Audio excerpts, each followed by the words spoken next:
시청자 여러분 안녕하세요. 여러분의 경제와 문화를 다루며 오전을 책임지는 방송 유민양의 경제 돋보기 오늘 진행을 맡은 유민양입니다.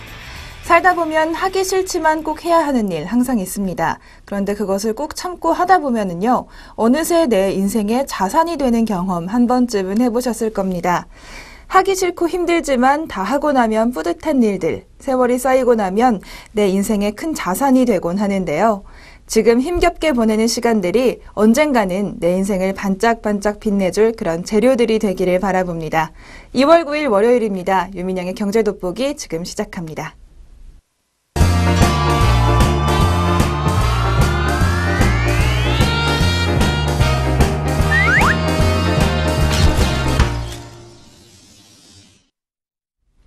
최신 경제 이슈를 빠르고 깊게 들여다보는 시간, 첫 순서 동향 돋보기 시간입니다. 2월 9일 월요일, 오늘은요, 정말 큰 논쟁이 되고 있는 증세와 복지 축소 논란에 대해 살펴보도록 하겠습니다. 최근 연말정산 체계가 바뀌고 담배값도 올랐습니다. 사실상 증세가 아니냐 이런 말들이 나오면서 증세에 대한 논란들이 커지고 있습니다. 박근혜 대통령의 공약이었던 증세 없는 복지는 여야를 막론하고 정치권에서 비판을 많이 받고 있는데요.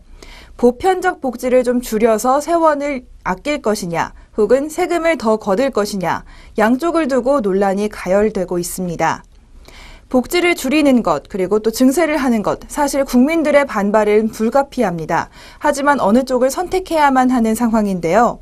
우리나라의 상황을 한번 살펴보도록 하겠습니다. 국내 총생산인 GDP에서 세금과 건강보험이나 연금 등 사회보험료가 차지하는 비중을 바로 국민부담률이라고 부릅니다. 2013년 우리나라의 국민부담률은 24.3%였습니다. 전체 경제 총생산에서 우리나라 국민들이 세금이나 보험료로 납부하는 비율이 약 4분의 1 정도 된다는 이야기인데요. 다른 나라들을 살펴보면 우리나라는 굉장히 적은 편이라고 합니다. 또 이제 세금이 아니라 복지로 지출되는 것, 우리나라 사회복지 지출을 살펴보면요. GDP 대비 사회복지 지출이 2014년에 10.4%였습니다. 경제협력개발기구인 OECD 회원국 중 최하위 수준으로 볼 수가 있습니다. 세금도 적게 내고 또 복지 지출도 적은 나라, 즉 저부담 저복지 국가라고 할 수가 있는데요. 복지 수준도 굉장히 낮아서 더 많은 복지가 필요하다는 주장도 나오고 있습니다. 그런데 우리나라 인구 구조에 또 문제가 있죠. 저출산 고령화가 계속되면서 가만히 있기만 해도 복지 지출 부담이 눈덩이처럼 늘어나는 구조입니다. 그런데 이마저도 감당할 재원이 확보되지 않은 상황이라고 하는데요. 복지와 증세 이슈가 쟁점화되면서 무상복지, 보편복지를 축소하자는 의견들이 나오고 있고요. 또 증세가 불가피하다는 의견도 혼재하는 상황입니다. 먼저 복지를 조금 줄여야 한다는 측의 의견부터 소개해드리겠습니다. 남유럽과 중남미와 같은 재정 악화에 빠지지 않으려면 복지 체계를 구조조정해야 한다고 주장하는 사람들입니다. 부자나 가난한 사람 상관없이 무상복지를 해주는 것, 보편적 복지를 해주는 것은 없애야 한다고 말하고 있는데요. 이대로 재정에 부담을 주면서 복지를 계속 확대해 나갈 경우 그리스나 아르헨티나처럼 국가 부도 위기를 맞을 수도 있다고 경고합니다. 복지가 많아지면 생산성이 떨어지고 또 조세 수입이 자연히 줄어서 재정 적자의 악순환이 계속될 것으로 예측을 하고 있는데요.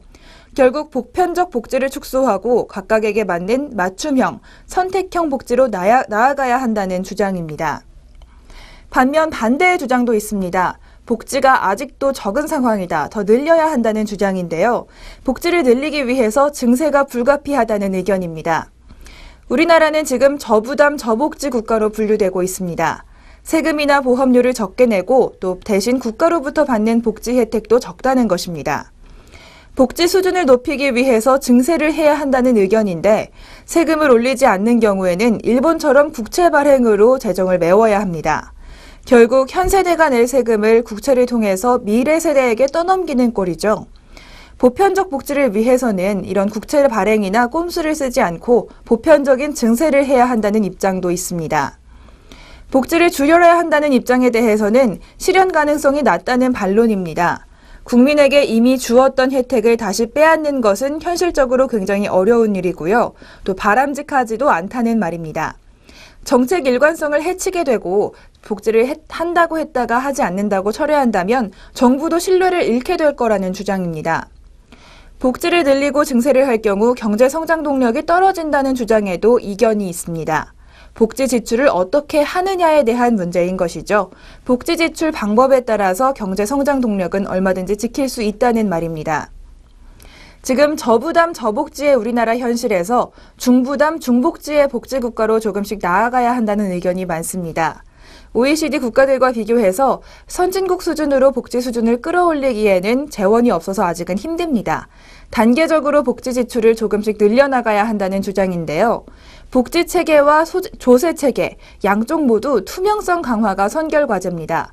복지가 어떻게 이루어지는지, 내가 낸 세금이 정말 바르게 쓰이고 있는지 국민들이 투명하게 다 안 다음에야 증세와 복지에 동의를 해줄 거라는 의견인데요. 새는 복지 재원이 없다는 신뢰도 얻어야 합니다. 이후에 꼼수가 아닌 제대로 국민을 설득해서 증세에 대한 보편적인 합의를 이뤄야 한다고 전문가들은 말합니다. 지금 담뱃값도 올리고 또 소득공제를 세액공제로 바꾸면서 중산층에게 사실상 세 부담을 지운 상황으로 평가가 되고 있습니다. 본격적으로 증세를 한다면 재벌과 대기업, 고소득자와 고액 자산가들에게도 증세를 해야 한다는 주장이 힘을 얻고 있는데요. 기업에 매기는 법인세까지도 증세의 성역이 아니어야 한다. 이런 이야기가 여당 내에서도 나오고 있는 상황입니다.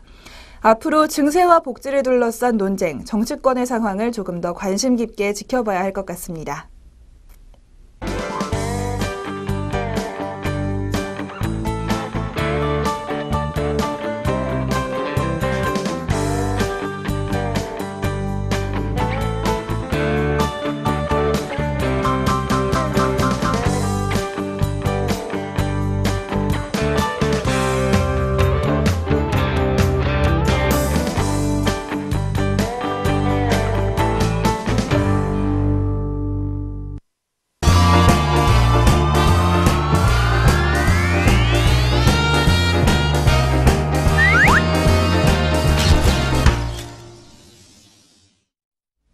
이번 순서는 아리송한 단어 확실하게 잡아가는 시간, 용어 돋보기 시간입니다.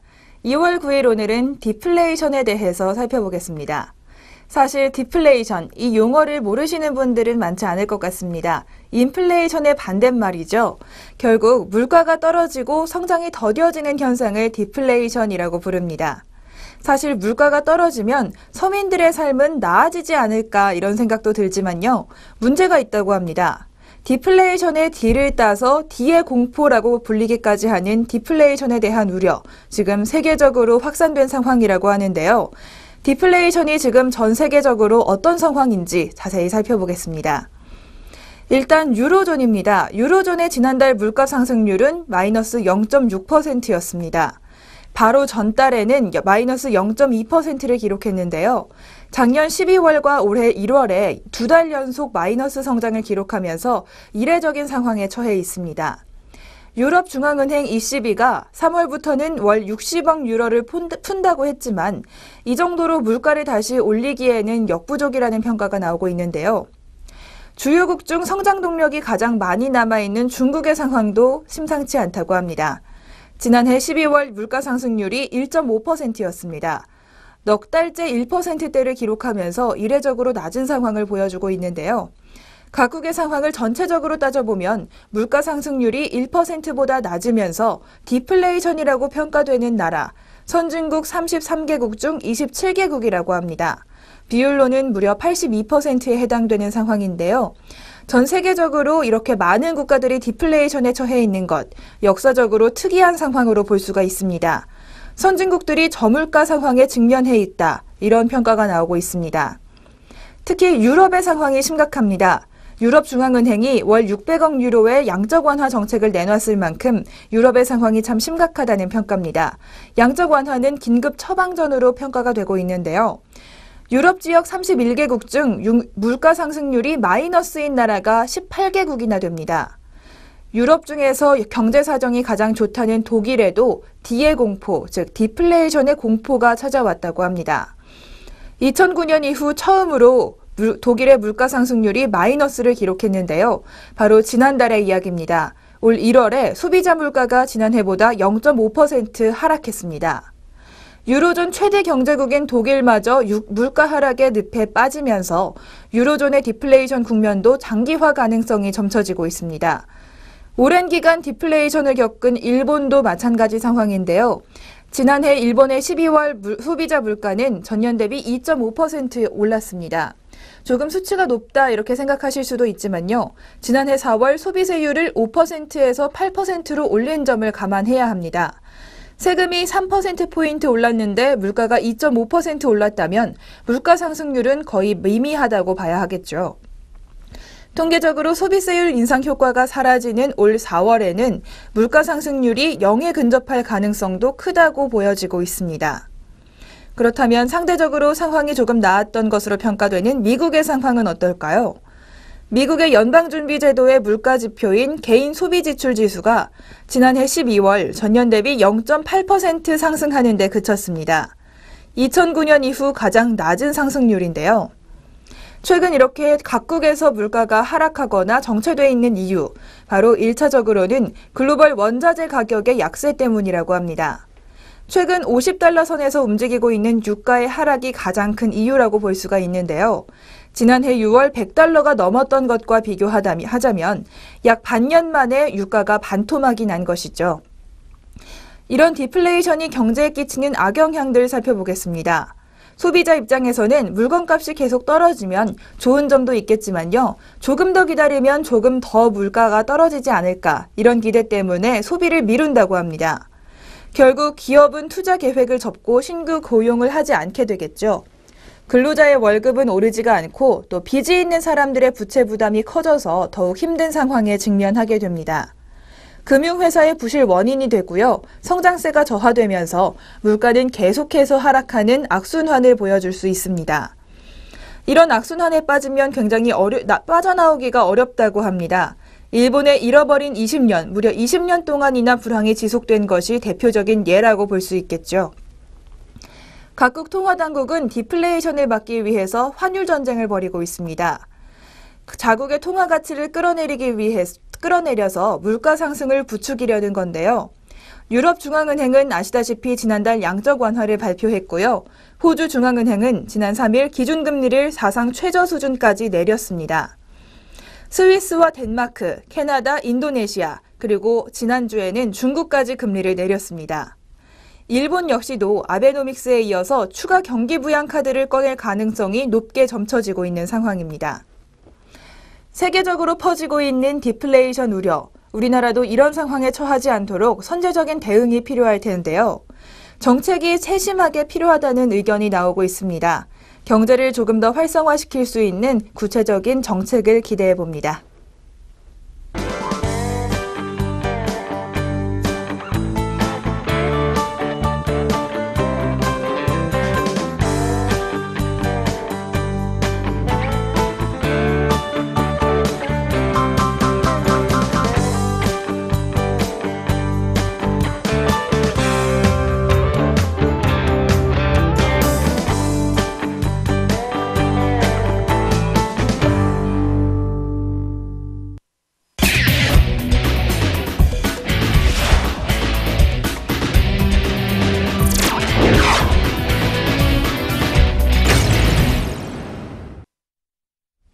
경제의 문화적 재미를 더하다 컬처 앤 이코노미 시간입니다. 오늘은 재미있는 광고 소개해드리는 시간인데요. 최근 이슈가 되고 있는 광고들 자세히 살펴보겠습니다. 먼저 최근 인터넷을 뜨겁게 달구고 있는 광고, 아르바이트 구인구직 사이트인 알바몬의 알바가 갑이다라는 TV 광고입니다. 인기 걸그룹 걸스데이의 멤버 해리가 등장하는 광고인데요. 이런 문구들이 나옵니다. 법으로 정한 최저임금은 5,580원. 대한민국 알바들의 야간 근무 수당은 시급의 1.5배. 알바라고 무시하면 새 알바를 찾아 나서세요. 알바가 갑이다. 이런 문구들이 나오는데요. 이렇게 아르바이트생들의 권리를 찾자는 내용으로 광고가 만들어졌습니다. 그런데 이 광고에 반발하는 의견들이 나와서 지금 논란이 되고 있는 상황입니다. 한국인터넷 콘텐츠 서비스 협동조합이 항의문을 발표한 건데요. 콘텐츠조합은 PC방의 권익을 위해 설립된 PC방 대표단체입니다. 알바몬 광고가 아르바이트 근무자와 고용주 간의 갈등과 오해를 불러일으킬 수 있다며 광고 배포 중지와 소상공인 전체에 대한 공개 사과를 요구한다는 겁니다. 소상공인을 악덕 고용주로 오해를 사게 만든 것은 잘못된 인식이라고 반발하고 있는데요. 일부 고용주들은 알바몬의 탈퇴 운동까지 벌이고 있다고 합니다. 광고를 만든 알바몬 측은 의뢰의 위치에 있는 구직자들의 고충을 이해하려는 원래 의도에 주목해달라고 입장을 밝혔습니다. 이에 대한 네티즌들의 반응은 어떨까요? 최저시급 챙겨받으라는 광고를 배포 중지하라고 하면 최저시급도 안 주겠다는 소리인가 라는 반응이 지배적입니다. 광고에 반발하는 소상공인들에게 곱지 않은 시선이 모이고 있는 상황입니다. 다음은 점차 규모가 커지고 있는 모바일 게임에 대한 광고 시장 이야기입니다. 지난 2일 열린 미국의 최대 스포츠 축제 제49회 슈퍼볼에서 가장 화제를 모은 광고는 바로 모바일 게임 클래시 오브 클랜입니다. 이 광고에는 헐리우드 배우 리암 니슨이 출연해서 전 세계적인 주목을 받았는데요. 슈퍼볼 TV 중계 광고 단가는 굉장히 비쌉니다. 30초 기준에 48억 원 안팎이라고 하는데요. 1초에 1억 6천만 원이 들어가는 슈퍼볼 광고에 클래시 오브 클랜은 무려 1분짜리 광고를 송출했습니다. 헐리우드 배우를 촬영한 모델비와 촬영비를 합치면 전체 비용은 100억 원이 훌쩍 넘을 것으로 추산되고 있습니다. 우리나라에서도 이 클래시 오브 클랜 굉장히 공격적으로 텔레비전 광고를 내보냈습니다. TV 광고를 대대적으로 집행하면서 모바일 게임 인기 순위 1위를 차지하기도 했는데요. 이후 국내 대형 게임사들도 이 클래시 오브 클랜의 광고에 대응해서 공격적인 광고로 대항하며 순위 지키기에 나선 상황입니다. 주로 케이블 TV나 인터넷, 모바일에서 광고를 집행하던 모바일 게임 업계가 공중파까지 진출한 상황입니다. 지난 연말 네이버의 라인은 라인 디즈니 썸썸의 공중파 광고를 진행했습니다. 광고 모델은 인기 드라마 왔다 장보리로 MBC 연기대상을 수상한 탤런트 이유리인데요. 또 NHN 엔터테인먼트는 2013년 포코팡 출시 당시에 배우 이종석을 모델로 발탁하며 대대적인 마케팅을 벌였습니다. 광고 단가가 높은 주말 예능 프로그램 시간에 TV 광고를 집행하기도 했는데요. 덕분에 포코팡은 출시 5개월 만에 1,000만 다운로드를 달성하며 국내 스마트폰 게임 히트작 톱10에 이름을 올리기도 했습니다. 이렇게 유명한 모델들을 광고로 사용한 광고가 있다면 또 대형 모델 없이 콘텐츠만으로 집중한 광고들도 있습니다. 4시 33분은 모바일 게임 블레이드와 영웅의 공중파 광고를 진행 중입니다. 블레이드의 경우에는 칼 갈아요 칼이라는 광고 카피 유행어를 낳기도 했습니다. 영웅의 경우에는 텔레비전 광고 이후 신규 이용자가 약 90만 명이나 증가한 것으로 알려졌습니다. 또 넷마블 게임즈의 광고 살펴볼까요? 세븐 나이츠와 모두의 마블 공중파 광고를 집행하고 있는데요. 지난 2일부터 전파를 타기 시작한 모두의 마블의 경우에는 15초 분량으로 게임 대표 캐릭터들이 상대방 요새를 파괴하는 것이 주요 내용입니다. 이렇게 모바일 게임 시장이 커지면서 광고도 다양화되고 있는데요. 하지만 이런 광고 전쟁 속에서 중소게임사들은 씁쓸한 입맛을 다시고 있다고 합니다. 인기 상위권에 오른 게임들은 대부분 광고를 많이 한 제품이라고 하는데요. 마케팅을 하지 않으면 순위권에 오르기가 힘들어졌습니다. 자본이 부족한 회사는 계속해서 뒤처지는 상황이 이어지고 있는데요. 게임업계의 빈익빈 부익부 현상이 우려되고 있습니다. 광고를 집행할 수 있는 대형 게임사도 속마음은 편하지 않다고 합니다. 수익 대비 광고 지출이 점점 부담스러워진다는데요. 게임 가입자 증가가 바로 매출로 이어지는 것이 아니기 때문에 광고를 크게 벌인 기업들의 올해 영업이익 고민이 깊어지고 있습니다. 오늘은 이렇게 알바가 논란이 된 사회적 논란을 낳고 있는 알바몬의 알바가 갑이다 광고와 모바일 게임 업계의 광고를 둘러싼 고민들 살펴봤습니다. 광고를 통해 우리 사회와 경제를 알아보는 시간, 월요일의 컬처 앤 이코노미 광고 알아보는 시간이었습니다.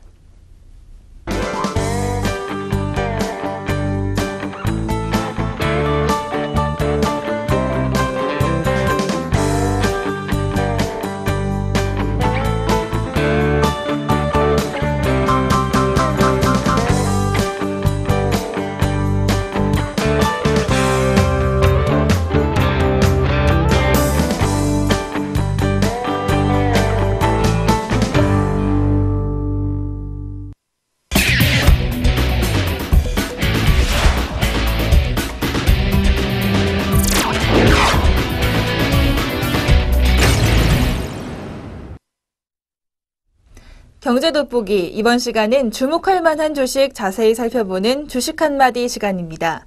오늘 주식 한마디 시간에서는 한국사이버결제에 대해서 알아보겠습니다.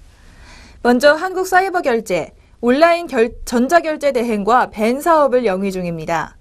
전자결제 대행 사업은 15에서 20%의 시장 점유율을 확보하며 3위 사업자 정도로 판단이 되고 있고요.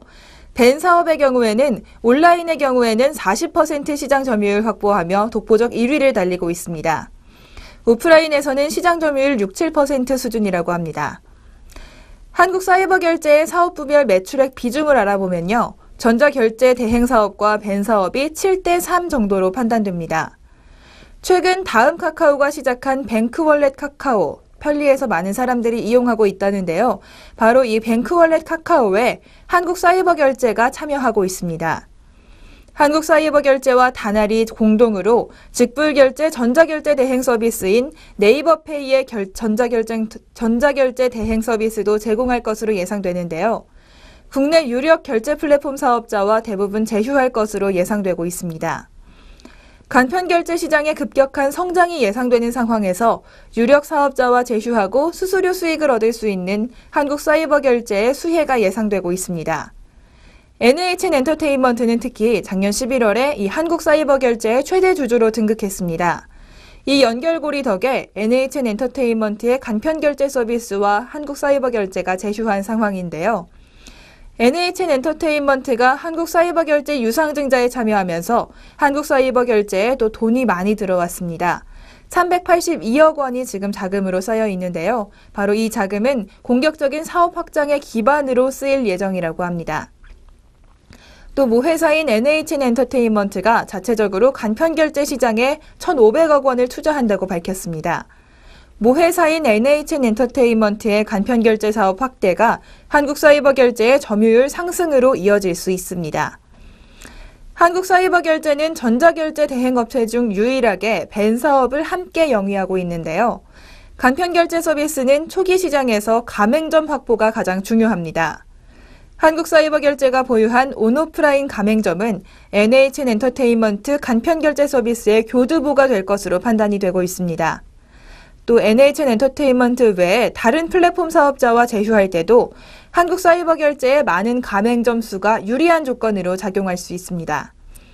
이런 좋은 조건들 때문에 2015년 올해 매출액과 영업이익이 모두 늘어날 것으로 예상됩니다. 간편결제 서비스 시장 확대 속도에 따라서 더 빨라질 수도 있다고 하는데요. 한국사이버결제와 간편결제 시장의 추이, 면밀히 살펴보면 좋은 투자 기회 얻으실 수 있을 것 같습니다. 지금까지 주식 한마디, 한국사이버결제에 대해 알아봤습니다.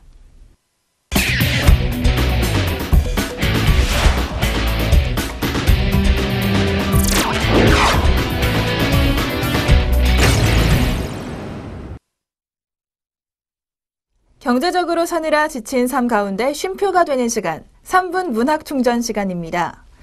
오늘은 평범한 풍경을 보면서 새삼 깨달음을 경험한 시인의 시 한 편 준비했습니다. 오늘의 시, 바로 제목은 나무 속에 물건이 있다라는 시인데요. 사실 그냥 길을 걸으면서도 하루에 몇십 그루씩 볼 수 있는 나무들. 이 시인은 그 나무들 속에서 삶을 살아가는 교훈을 얻은 것 같습니다. 시 전문 함께 들어보시죠. 나무 속엔 물건이 있다. 고재종. 잦은 바람 속에 겨울 감나무를 보면 그 가지들이 가는 것이나 아예 실가지이거나 우듬지거나 모두 다 서로를 놓는 법이 없이 제 숨결 닿는 만큼의 찰랑한 허공을 끌어안고 바르르 떨거나 사운거리거나 건들대거나 휙휙 후리거나 제 깜냥껏 한 세상을 흔들거린다. 그 모든 것이 웬만해선 흔들림이 없는 한 집의 주축기둥 같은 둥치에서 벗어나간 게 새삼 신기한 일. 더더욱 그 실가지 하나에 앉은 조망만한 새의 무게가 둥치를 타고 내려가 칠흑 땅속에 그중 깊이 뻗은 실뿌리의 흑사래까지 미쳐 그 무게를 견딜 힘을 다시 우듬지에까지 올려보내는 땅심의 배려로 산가지는 어느 것 하나라도 어떤 대바람에도 꺾이지 않는 당참을 보여주는가. 아, 우린 너무 감동을 모르고 살아왔나니. 듣고 보니 정말 그렇습니다. 한 나무에서 나온 나뭇가지들은 모양이 정말 다양한데 신기하게도 서로 엉키거나 꼬이지 않고 나름의 자리를 찾아서 조화롭게 자라고 있었습니다. 게다가 아무리 센 바람에도 쉽게 꺾이지 않고 새가 앉았다가도 너끈히 버틸 수 있는 힘을 가지고 있죠. 시인의 마지막 말처럼 우린 너무 감동을 모르고 살아왔나 봅니다. 평범한 나무에서도 이런 감동을 느낄 수 있다는 것 잠시 잊고 있진 않으셨나요?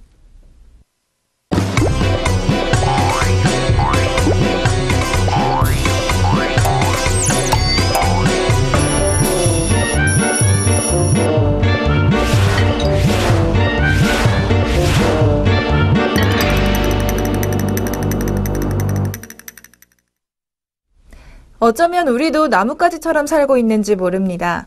복잡한 세상 속에서 정말 많은 사람들과 어울려 살면서 각자의 자리를 지키고 조화롭게 살아가려고 노력합니다. 하지만 가끔씩 다른 사람과 엉키고 설켜서 또 얼굴 붉히는 일도 생기곤 하죠. 그럴 때면 같은 줄기에서 뻗어나온 나뭇가지들을 생각하면서 조금 마음을 다스려 보시는 건 어떨까요? 제각각 모양도 다르고 크기도 다르지만 서로를 해하지 않고 나름대로 힘껏 살아가는 모습. 나무를 보면서 이 시를 떠올려 보시면 좋겠습니다. 유민영의 경제돋보기 오늘 여기서 마무리하고요. 내일 다시 찾아뵙겠습니다. 시청해주신 여러분 고맙습니다.